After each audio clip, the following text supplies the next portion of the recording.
আসসালামু আলাইকুম রহমতুল্লাহি ওবারাকাতুহু। আজকের এই ভিডিওতে আমি চতুর্থ শ্রেণীর ইসলাম ও নীতি শিক্ষা বিষয়ের প্রথম অধ্যায় আকাইদের কম কয়েকটি পাঠ নিয়ে আলোচনা করব। এর মধ্যে সর্বপ্রথমে আছে মহান আল্লাহর পরিচয়। মহান আল্লাহ তাআলা আমাদের আমাদের রব। তিনি আমাদের সৃষ্টি করেছেন, লালন পালন করেছেন, রিজিক দেন, আমাদের শান্তি দেন, আমরা শাস্তি থেকে রক্ষা করেন বা বিপদ থেকে রক্ষা করেন এবং ইত্যাদি। আমাদের যাবতীয় প্রয়োজন তিনি পূরণ করে দেন। তিনি আমাদের লালন পালন করেন। তিনি আমাদের সৃষ্টি করেছেন। যেমন একটা জড় বস্তু বা কোনো কিছু যখন আমরা ইউজ করি, তাহলে ইউজ করার আগে সেটাকে বানাতে হয় বা সৃষ্টি বা তৈরি করতে হয়। ঠিক তদ্রূপ আমাদেরকে কিন্তু আল্লাহ তাআলা সৃষ্টি করেছেন, যার কারণে আমরা বর্তমানে চলাফেরা করছি, জীবনে বেঁচে আছি বা আমরা এই দুনিয়াতে বসবাস করেছি। তার কারণ হচ্ছে আল্লাহ তাআলা আমাদের সৃষ্টি করেছেন বিধায় আমরা পৃথিবীতে বসবাস করতে পারছি। তো এখান থেকে আমরা সুস্পষ্টভাবে বুঝতে পারছি যে তিনি আমাদের সৃষ্টি করেছেন।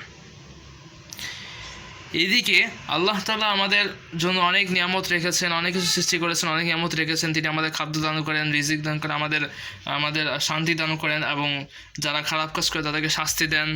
এবং এছাড়া অনেক ধরনের গুণে গুণান্বিত তিনি আমাদের সকলের থেকে শক্তিশালী। যেমন এখানে আল্লাহ কবি বলেছেন, এই শস্য শ্যামল ফসল ভরা মাটির খালি গলি খনি বড়ামাটি গলিখানি খোদা তোমার মেহেরবানি। অর্থাৎ এই যে শস্য শ্যামল ফসল আছে, এই যে শস্য শ্যামল ফসল বা গাছ লতা পাতা যা আছে সব আল্লাহ তাআলাই সৃষ্টি করেছেন এবং তার মেহেরবানিতে কারণে আমরা বর্তমানে তাদের এই গাছের উপর নির্ভর করে, তারপর বিভিন্ন ফসলের উপর নির্ভর করে খাদ্য উৎপাদন করতেছে এবং এর দ্বারা আমরা বেঁচে আছি। এর সব আল্লাহ তাআলার মেহেরবানি এবং আল্লাহ তাআলা রহম করেছেন বিধায় আমরা আজকে ঠিকমতো খাদ্য খেতে পারছি এবং সে সঠিকভাবে জীবনযাপন করতে পারছি। এর একমাত্র আল্লাহ তাআলার মেহেরবানি এবং তার রহম। তিনি রহমানুর রহিম, তার এই নামের বহিঃপ্রকাশ। এরপর হচ্ছে তিনি আকাশ, মহাকাশ, চন্দ্র, সূর্য ইত্যাদি সৃষ্টি করেছেন। তিনি আকাশ, মহাকাশ, চন্দ্র, সূর্য ইত্যাদি সবই, মানুষ, পশু পাখি যা আছে সবই তিনি সৃষ্টি করেছেন। তার নাম আরেকটি গুণবাচক নাম আছে আল্লাহ সৃষ্টিকর্তা। অর্থাৎ আল্লাহ তাআলা দুনিয়া যা কিছু আছে সব আল্লাহ তাআলা সৃষ্টি করেছেন, প্রত্যক্ষ পরোক্ষভাবে সমস্ত কিছু স্রষ্টা আল্লাহ। এরপর তো আমি এখানে কিছু গুণবাচক নাম সহ তার কিছু বর্ণনা লিখেছি। তার এখানে আছে আল্লাহ মালিক, অর্থ আল্লাহ অধিপতি।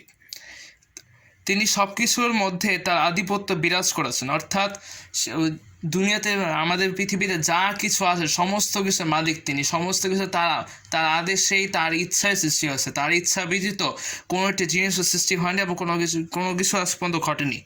তার ইচ্ছা হওয়ার কারণেই তার পৃথিবীতে আজকে এত উন্নতি হয়েছে বা পৃথিবীতে অনেক কিছু সৃষ্টি হয়েছে একমাত্র তার ইচ্ছার কারণে। সুতরাং আমরা বলতে পারি যে পৃথিবীর সমস্ত কিছুর অধিপতি আল্লাহ তাআলা। এমনকি ছোট ছোট জীবজন্তু থেকে শুরু করে পাহাড় পর্বত পর্যন্ত তিনি সৃষ্টি করেছেন। এমন কোনো জিনিস নাই যা যিনি তার সৃষ্টি করেননি। হ্যাঁ, অনেকেই এটা প্রশ্ন করতে পারে যে মানুষ তো জড়বস্তু সৃষ্টি করেছে, তো এখানে আল্লাহ তাআলার ভূমিকাটা কি? এখানে আল্লাহ তাআলার ভূমিকা হচ্ছে আল্লাহ তাআলা মানুষকে জ্ঞান দান করেছেন, বুদ্ধি প্রদান করেছেন এবং এই কারণেই মানুষ জড়বস্তু সৃষ্টি করেছে।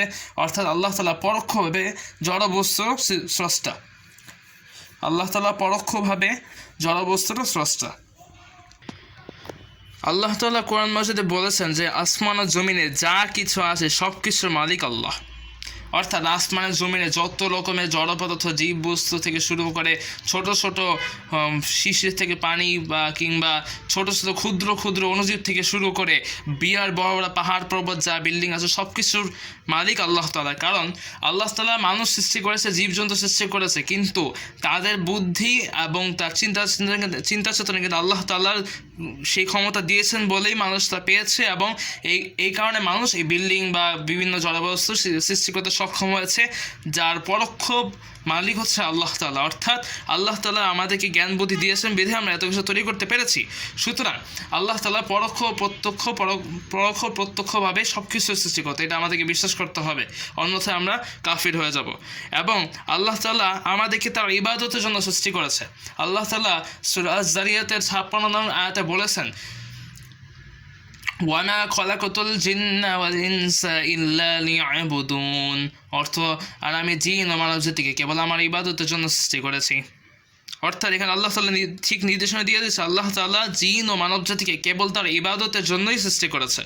সুতরাং এটা আমাদেরকে অবশ্যই মানতে হবে যে আমরা যেহেতু জন্ম নিয়েছি, সুতরাং আল্লাহ তাআলা আমাদেরকে সর্বদাই আল্লাহ তাআলার ইবাদত করতে হবে, এবং আমাদেরকে এটা বিশ্বাস করতে হবে যে তার ইচ্ছায় আমাদের জন্ম মৃত্যু হয়। অর্থাৎ আমাদের জন্ম মৃত্যুর মালিকও আল্লাহ তাআলা। তার ইচ্ছায় আমরা জন্মগ্রহণ করেছি এবং তার ইচ্ছায় আমরা মৃত্যুবরণ করব। তো আজকে এতটুকুই পর্যন্ত ছিল আলোচনা। ক্লাস 4-এর তেমন একটা আলোচনা নাই। তো এটাই ছিল প্রথম অধ্যায়ের প্রথম অংশের আলোচনা, ইসলাম নীতি শিক্ষা 4th শ্রেণীর। আশা করি ভিডিওটা ভালো লাগবে। যদি ভিডিওটি ভালো লেগে থাকে অবশ্যই লাইক দিবেন, শেয়ার করবেন এবং আমার চ্যানেলে সাবস্ক্রাইব করবেন।